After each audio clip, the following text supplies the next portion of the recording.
नमस्कार साथियों, स्वागत है आपका हमारे YouTube चैनल में। आप बिहार की किस जगह से हमारे समाचार सुन रहे हैं, कृपया कमेंट बॉक्स में लिखकर हमें ज़रूर बताएं। साथ ही हमारे चैनल को सब्सक्राइब करना ना भूलें। पटना से प्रस्तुत हैं बिहार के प्रादेशिक समाचार। समाचारों के साथ में विपिन शुक्ला। पहले मुख्य समाचार। प्रधानमंत्री नरेंद्र मोदी ने कहा, एनडीए सरकार सबका साथ, सबका विकास, सबका विश्वास और सबका प्रयास के मंत्र के साथ तेजी और संवेदनशीलता के साथ आधारभूत बदलाव ला रही है। भाजपा अध्यक्ष जेपी नड्डा ने कहा, प्रधानमंत्री मोदी के नेतृत्व वाली सरकार ने कार्य प्रदर्शन की राजनीति और जवाबदेह सरकार लाकर राजनीतिक संस्कृति को बदल दिया है। केंद्र सरकार ने बिहार पुलिस को साइबर अपराध और नशीले पदार्थों की खरीद बिक्री की रोकथाम के लिए 2 नई इकाइयों की स्थापना के प्रस्ताव को स्वीकृति दी। और वैशाली जिले के लालगंज की प्रखंड विकास पदाधिकारी नीलम कुमारी और उसके वाहन चालक को निगरानी जांच ब्यूरो ने 20,000 रुपए रिश्वत लेते हुए गिरफ्तार किया। अब समाचार विस्तार से। प्रधानमंत्री नरेंद्र मोदी ने कहा है कि 140 करोड़ भारतीयों के आशीर्वाद और सामूहिक भागीदारी से देश ने पिछले 11 वर्षों में विभिन्न क्षेत्रों में तेजी से बदलाव देखे हैं। एक सोशल मीडिया पोस्ट में श्री मोदी ने कहा कि सबका साथ, सबका विकास, सबका विश्वास और सबका प्रयास के सिद्धांत से प्रेरित होकर एनडीए सरकार ने तेजी से बड़े पैमाने पर और संवेदनशीलता के साथ महत्वपूर्ण बदलाव किए हैं। प्रधानमंत्री ने लोगों को भारत की विकास यात्रा को जानने के लिए नमो ऐप पर उपलब्ध वीडियो, इन्फोग्राफिक्स और आलेखों जैसी विधाओं के माध्यम से जुड़ने के लिए आमंत्रित किया है। भाजपा अध्यक्ष और केंद्रीय मंत्री जेपी नड्डा ने कहा है कि प्रधानमंत्री नरेंद्र मोदी के नेतृत्व वाली सरकार ने कार्य प्रदर्शन की राजनीति लाकर तथा जिम्मेदार और जवाबदेही की सरकार देकर देश की राजनीतिक संस्कृति को बदल दिया है। श्री नड्डा मोदी सरकार के 11 वर्ष पूरे होने पर नई दिल्ली में एक संवाददाता सम्मेलन को संबोधित कर रहे थे। उन्होंने कहा कि पिछले 11 वर्षों में मोदी सरकार ने विकसित भारत की नींव रखी है। श्री नड्डा ने कहा कि वर्ष 2014 से पहले की सरकार भ्रष्टाचार में लिप्त थी, लेकिन 2014 के बाद इसमें तेजी से बदलाव आया है। श्री नड्डा ने उरी और पुलवामा आतंकी हमले का जिक्र करते हुए कहा कि हमलों के तुरंत बाद प्रधानमंत्री ने दुश्मनों को स्पष्ट और कड़ा संदेश दिया।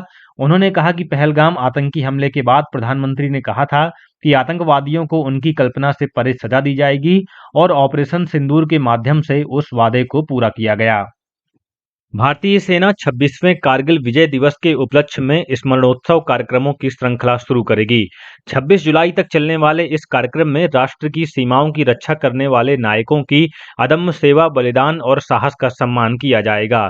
सेना के अनुसार इस वर्ष के कार्यक्रम में स्थानीय समुदायों को शामिल करने और युद्ध नायकों की यादों को सम्मानित करने और युद्ध के महत्वपूर्ण ऑपरेशन और कार्यक्रम का विशेष संगम देखने को मिलेगा। इस सप्ताह से शुरू होने वाले एक विशेष अभियान में कारगिल युद्ध में सर्वोच्च बलिदान देने वाले युद्ध नायकों के परिजनों को सम्मानित किया जाएगा। इस अभियान में 545 परिजनों को उनके निवास स्थान पर सम्मानित किया जाएगा। सेना के जवानों का एक दल आभार पत्रों के साथ 25 राज्यों, 2 केंद्र शासित प्रदेशों और नेपाल का दौरा करेगा। गौरतलब है कि हर साल 26 जुलाई को कारगिल विजय दिवस मनाया जाता है। वर्ष 1999 में इसी दिन भारत ने पाकिस्तानी घुसपैठियों से रणनीतिक ऊंचाइयों को पुनः प्राप्त करते हुए ऑपरेशन विजय को सफलतापूर्वक पूरा किया था। कारगिल युद्ध मजबूत राजनीतिक, सैन्य और कूटनीतिक कार्रवाइयों की गाथा है। उप मुख्यमंत्री सम्राट चौधरी ने कहा है कि प्रधानमंत्री नरेंद्र मोदी के 11 वर्षों के कार्यकाल के दौरान बिहार के विकास के लिए केंद्र से 15 लाख करोड़ रुपए मिले हैं। कल पटना में संवाददाताओं से बातचीत में श्री चौधरी ने कहा कि प्रधानमंत्री ने देश के विकास के साथ साथ बिहार के विकास को भी काफी महत्व दिया है। केंद्रीय कृषि मंत्री शिवराज सिंह चौहान ने कहा है कि मोदी सरकार के 11 वर्षों के कार्यकाल में कृषि उत्पादकता में 44% की वृद्धि हुई है। श्री चौहान कल तेलंगाना के रंगारेड्डी में विकसित कृषि संकल्प अभियान में भाग ले रहे थे। उन्होंने कहा कि इस अभियान के तहत किसानों को उन्नत खेती के लिए प्रेरित किया जा रहा है, साथ ही इस दिशा में आ रही कठिनाइयों का समाधान भी किया जा रहा है। विकसित कृषि संकल्प अभियान के तहत बिहार में अब तक 3,83,000 किसानों के साथ कृषि वैज्ञानिकों ने संवाद किया है। कृषि प्रौद्योगिकी अनुप्रयोग अनुसंधान संस्थान बिहार के निदेशक डॉक्टर अंजनी कुमार ने बताया कि पिछले 11 दिनों में राज्य के अलग अलग हिस्सों में 3,700 शिविर आयोजित किए गए। 43 कृषि विज्ञान केंद्र की मदद से वैज्ञानिकों की 103 टीमों ने किसान संवाद में भाग लेकर किसानों की समस्याओं का समाधान किया। इधर भारतीय कृषि अनुसंधान परिषद के पूर्वी अनुसंधान परिसर के प्रमुख डॉक्टर अनूप दास ने बताया कि किसानों के नवाचार सीखने में ये कार्यक्रम काफी सहायक है।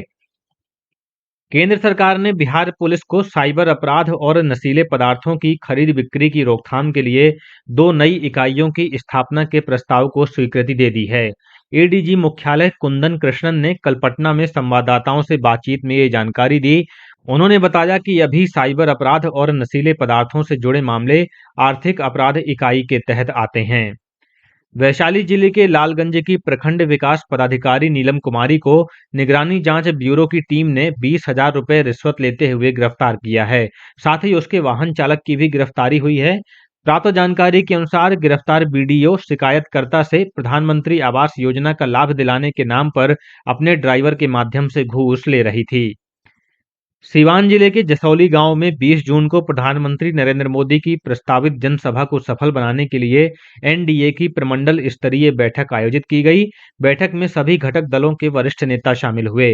भाजपा के प्रदेश अध्यक्ष डॉक्टर दिलीप जायसवाल ने कहा कि 11 वर्षों के अपने कार्यकाल के दौरान प्रधानमंत्री की यह बिहार की धरती पर 52वीं जनसभा होगी। उन्होंने कहा कि अपने इस दौरे के क्रम में प्रधानमंत्री बिहार वासियों को कई सौगात देंगे। भाजपा ने आरजेडी द्वारा जातीय जनगणना के नाम पर लोगों को भ्रमित करने के आरोपों पर कड़ी प्रतिक्रिया दी है।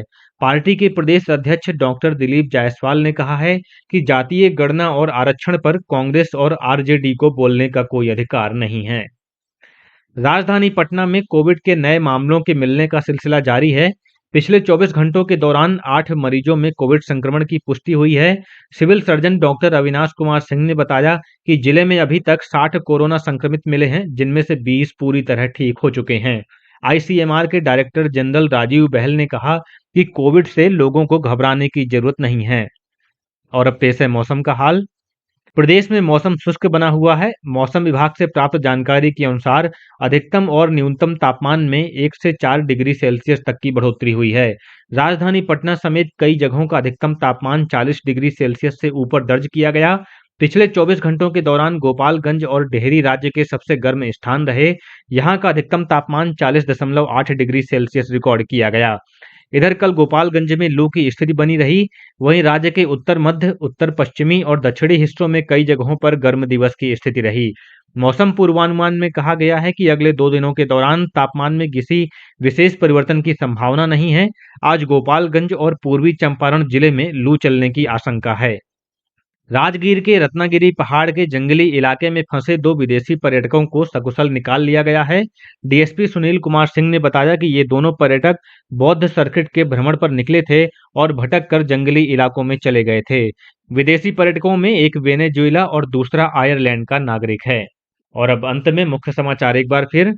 प्रधानमंत्री नरेंद्र मोदी ने कहा, एनडीए सरकार सबका साथ, सबका विकास, सबका विश्वास और सबका प्रयास के मंत्र के साथ तेजी और संवेदनशीलता के साथ आधारभूत बदलाव ला रही है।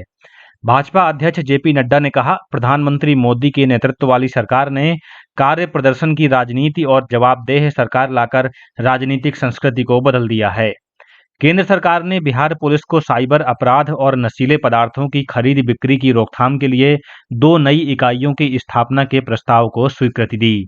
और वैशाली जिले के लालगंज की प्रखंड विकास पदाधिकारी नीलम कुमारी और उसके वाहन चालक को निगरानी जांच ब्यूरो ने 20,000 रुपए रिश्वत लेते हुए गिरफ्तार किया।